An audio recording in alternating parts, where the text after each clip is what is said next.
Arc Raiders has now been out for a few days, and already it's become the next big game in the industry. It's making a lot of money, which I'll show you in a second. And it's also winning the hearts of players who don't even necessarily like this sort of game in the first place. I'm actually one of those people. I'm more so a single player guy. My days of being amazing at multiplayer shooter games is somewhat behind me, I have to admit. I'm 33 years old, my knees crack when I walk, and my bones rattle when it gets cold outside. I just want to play my super hard Souls-like games and my JRPGs pretty much, and that's it. And yet, here I am, looking at Arc Raiders and going, wait a second, could this be the extraction shooter game for me? A game where maybe I don't need to sweat 24/7 to enjoy it. Well, it seems like I'm not the only one that bought it, but there's some people who think that the game needs to change its identity, as well as other morons who think this game is making people hypocrites, which I gotta dive into that as well. According to Arc Raiders alerts, the estimate is that the game has sold about 1.5 million copies so far on Steam alone, which is, yeah,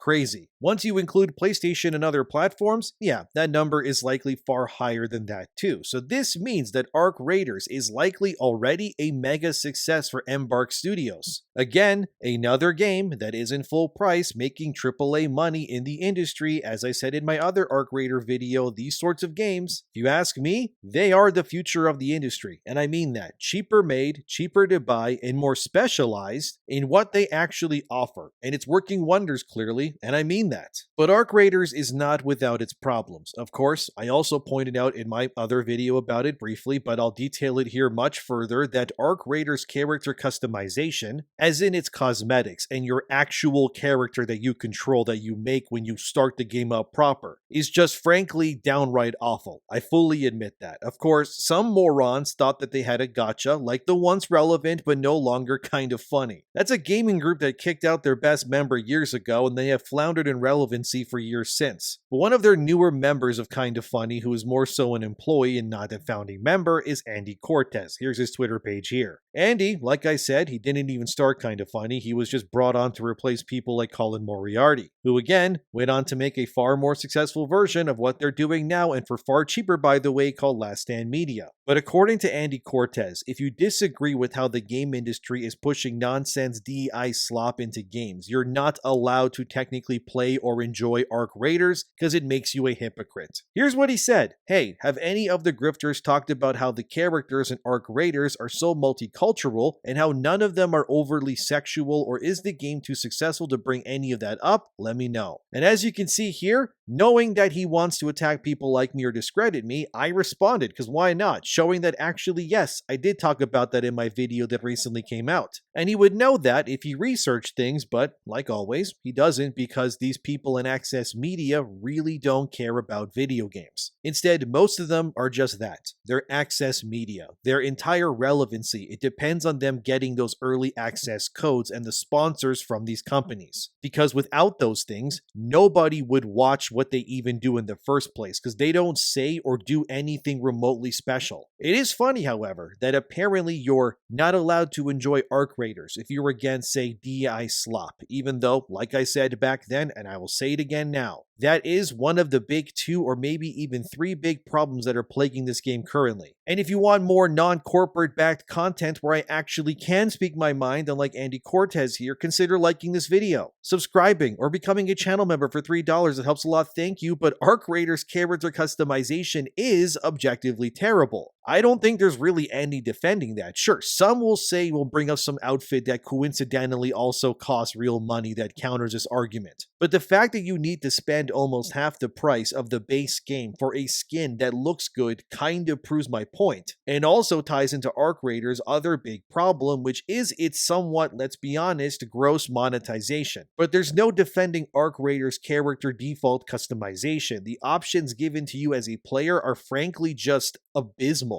You have basic presets that range from white woman, old Asian man, old black man or something, old Asian woman, and like very basic white man and women faces. Then you will have hairstyles as well, which are also frankly kind of garbage looking too. There's barely any real variety, and what is available from the outgo is more so just gravitated towards female characters over the male ones. You also can't really add things like beards or anything yet. However, in the decks, which is kind of like Arc Raiders mini battle battle passes, if you will. They're very similar to how Helldivers 2 does their cosmetic upgrades. You can spend your currency that you obtain by completing challenges in-game, like shoot X amount of arc robots, or shoot raiders with medium ammo, something like that, stuff like that to gain currency. And then you can use that to then buy these cosmetic unlocks in these decks. There are new hairstyles and things like adding mud to your face, which I guess is something if you want that, but generally speaking, nothing really provided so far anyways feels very unique or interesting if you ask me. That's not to mention the fact that no matter what your character looks like, even if it is an Asian old guy or a black dude or a white guy, you can then swap to the body type section and then just give them breasts. I know people will say, well, you don't have to do these things and you're just showing these to push your narrative, but it's actually more so that the options available to begin with are just, let's be honest, frankly abysmal. And as I said in my other video, the body type thing just kind of needs to go. And it's more so a blight on an otherwise objectively fun game, and it's not the only one either. But the whole body type thing, there's really no need for it. The thing about body types, though, is that inherently, they're not even technically a bad thing in theory. Let me explain, okay? Don't click off the video, let me explain. But the way they're implemented, however, is why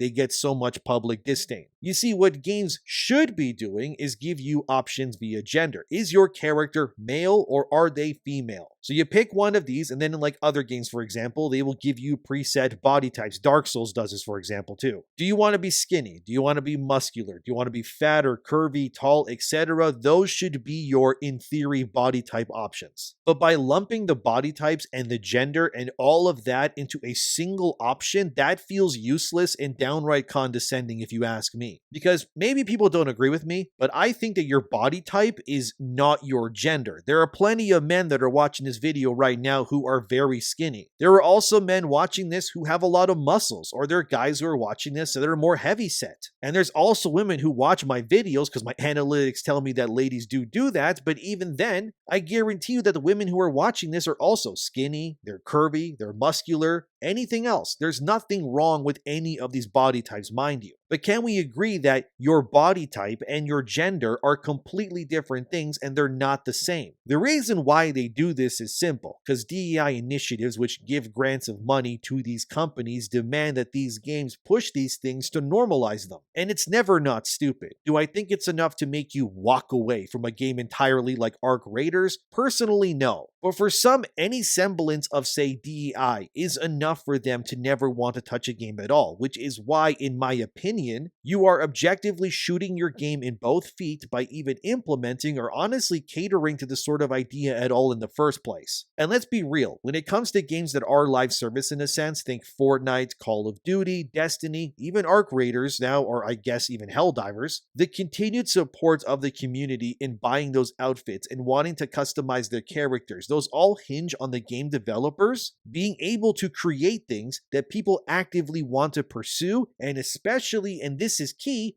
buy with their own money. Marvel Rivals is a great example of a game that seems to sell outfits and cosmetics like candy. It's because objectively every female or main character is ideal. Even the heavier set characters like Thor, for example, they're mountains of muscle. And Rivals' art department is clearly cooking constantly with their designs. Just go look at the swimsuit collection Rivals had this past year, with Luna Snow, The Punisher, Invisible Woman, just to name a few, all mega hits with the community. I think that we're living in collective delusion when we try to accept that body types are somehow a thing that should replace the gender in games. Again, it's not a deal breaker for me, but it is annoying objectively. But Andy Cortez of Kind of Funny, who again relies on his access to games to stay relevant, won't ever challenge these ideas, and he knows it. It's because that people like him are cut from the same cloth of the industry, which is why they never criticize these companies or actually challenge their belief systems or their design choices, because they never want to step on the toes of the games they play, because 99% of the time, they are given these games for free constantly. And they are objectively completely removed from the reality of having to buy these games that they play because they don't have to.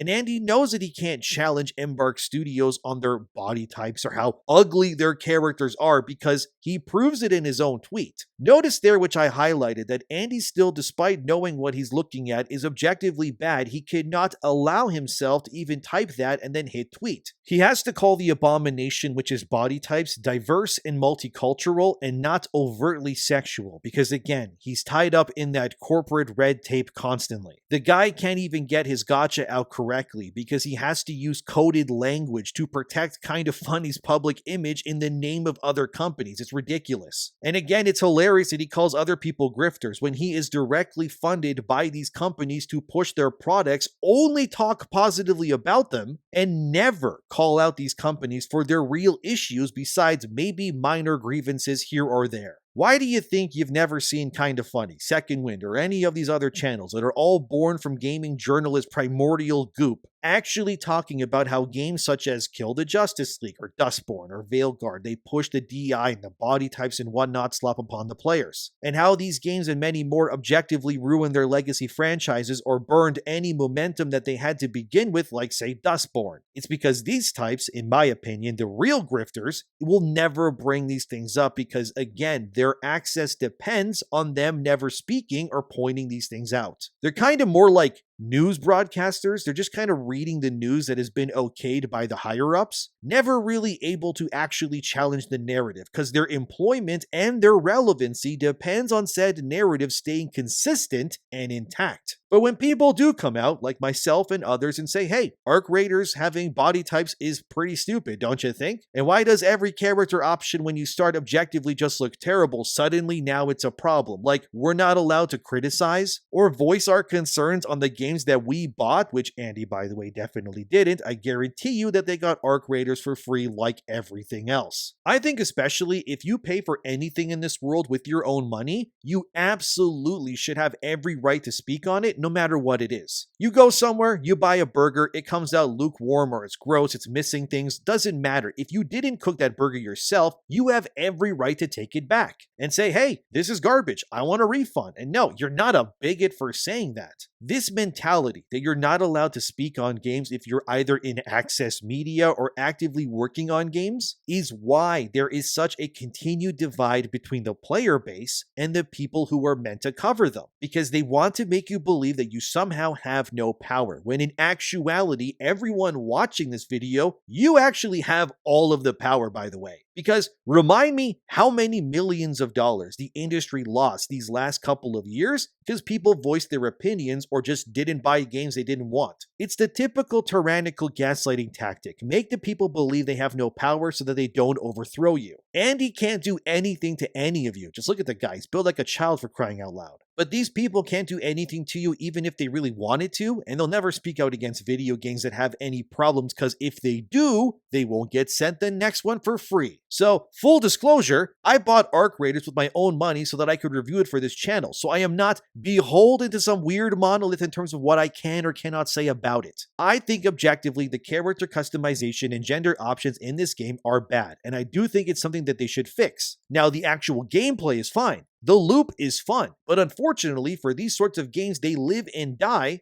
based on how they listen to their community. Sure, Arc Raiders, of course, they need more guns and attachments, things to chase, if you will, quests and all that. That's like any other game. I get that. But you also need to ensure that if you're going to offer cosmetic upgrades in your game that you want people to buy, that they are actually worth buying. And frankly, based on the cosmetics that are available at launch, and I should state that this video is being made during launch and not months after release where new things get added via community feedback, I do think currently that there is nothing really worth buying in Arc Raiders cosmetic store for real money or any real way to make your characters actually look better than they actually are. Like the outfits that are in the deck that you can get with your in-game currency, in my opinion, nothing there looks good at all. It actually all kind of just reminds me of Concord, if I'm being honest. I think for me, the big glaring problem of Arc Raiders is that your character and the looks of the characters are just really bad, dude. Like, I don't personally care about the world of Arc Raiders myself right now, or even the story or the people that are in Speranza where you do all of your busy work. Because, in my opinion, again, nothing there is very interesting visually. Like, the art style is kind of take it or leave it. I almost wish that someone would just take what Arc Raiders is and then apply it with a far more interesting art direction and style and world, if I'm being honest. Like, I will say credit where it's due. I do think that Bungie's Marathon looks pretty good, aesthetically anyways. There's an actual visual identity there with Marathon at least. But that is also now up in the air since the whole art controversy thing, I guess. But with Arc Raiders, it's going for this retro futurist style, which I get, and that is cool. There are sprinkles of designs kind of here and there where I can go, okay, I can see where we're going. This doesn't look too terrible, but when the overwhelming of cosmetic identity has me frankly not very interested in unlocking anything that it's giving me, it kind of makes me not really care about unlocking anything the game has to offer from a cosmetic standpoint. And it's more insulting that if I want to actually look cooler, I can, but I just need to open up my wallet and then spend, again, almost half the price of the base game for a single skin. And if you ask me, that doesn't sit right.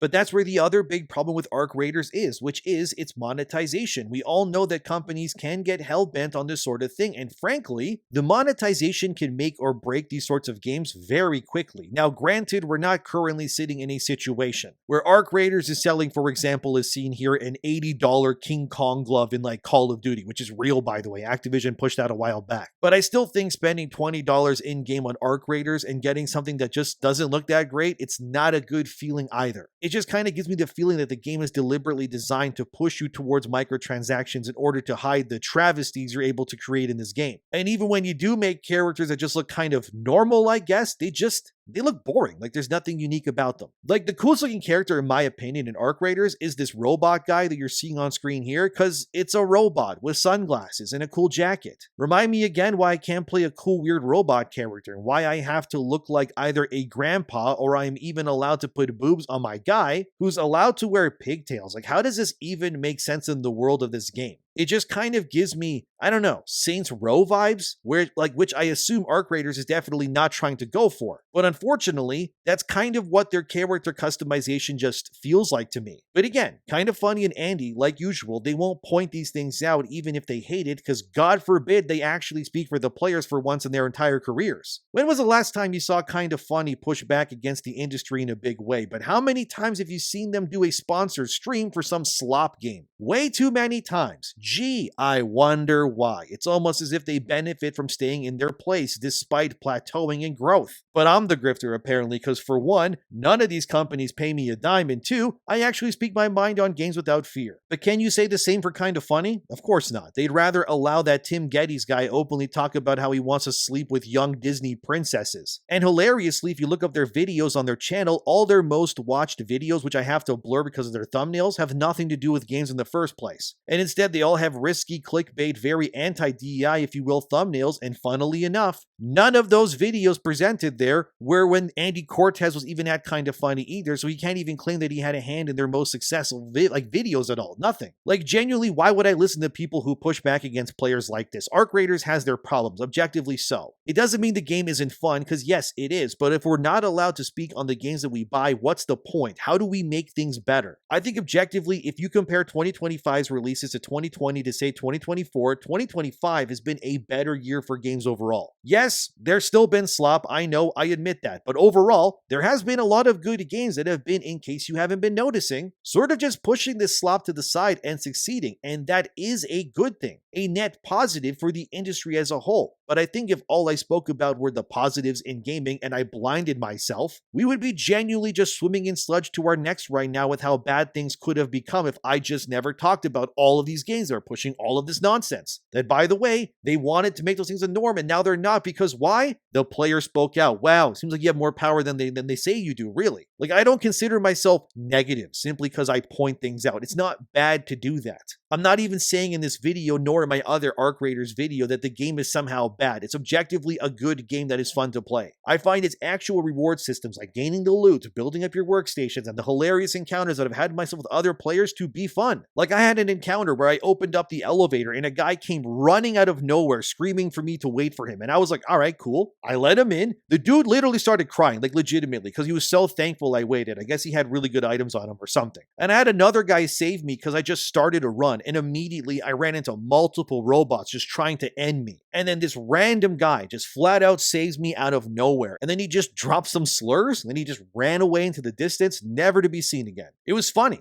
But that guy saved me, like that's really cool. Like the dude definitely didn't have a filter on what he was saying, but like I wasn't going to report him. I don't care. I was too busy laughing at how absurd the entire situation was. But all of that, like that's the magic, if you will, of Arc Raiders right there. And I understand that completely. I don't want this game to fail. I don't want people to boycott it or harass the developers, nothing like that. No, I don't want anyone to put those words out there that I'm saying that at all because I'm not. But I can also objectively say that the character customization is dog water, as in their cosmetics and whatnot, and that isn't problematic. Plus, they can fix that in updates. Lord knows they have the money to do that now too, because in case you don't know, as seen here, Arc Raiders actually just passed Battlefield 6 in revenue on the Steam charts recently. Considering how big of a release Battlefield 6 was, yeah, that's amazing. So they are raking in the dough right now on good word of mouth alone, and to further instill trust, Embark, as also seen here, recently gave everyone free Raider tokens as compensation for server issues. Like, why was there server issues? Simple, the game's too popular. Yeah, it's Helldivers all over again pretty much. As Checkpoint Gaming reported as well here, Arc Raiders is dominating Steam's charts. And it's also now hit a new high on Steam's concurrent player count too of over 350,000 players, and is also seen here in their 2025 roadmap. Arc Raiders is going to add more quests, new maps, new enemy types, and gameplay items. All of that sounds great. But again, look at that character design on the right there. It doesn't look great, so like I said, Arc Raiders is doing everything right, but man, is its character customization and like the design just abysmal, dude. I'm sure over time Embark will fix these issues, but circling this all back to what caused this video in the first place, which is Andy Cortez of Kinda Funny like usual. Being a moron who speaks for no one but corporate slop like he usually does, actually yes, Andy, people are talking about why the skins suck, why the character customization is lacking, and why all the points you tried to push in your gacha are actual things that people cared about. And to be honest, I'd rather listen to literally anyone but Kinda Funny when it comes to video games these days. To think at one point I actually liked Kinda Funny. But hey, I guess when they threw their friend under the bus to save face, it kinda told me exactly what kind of operation they were running over there. Oh, and Andy, if you're watching this, remember your moronic takes reflect poorly on Kinda Funny, and if you keep talking out of line like this, Greg's gonna have to bend you over his knee and spank the bad behavior out of you like you're a child. Like imagine having Greg Miller as your boss. Ugh, that couldn't be me. But look, Arc Raiders is doing well and that's great. I think it's perfectly fine to criticize games even if you like them, because otherwise how are we supposed to improve this industry then? I guess I'll ask you guys watching, has the open discourse made games worse, or is voicing your opinion, especially on games you play and buy with your own money, something that should be allowed?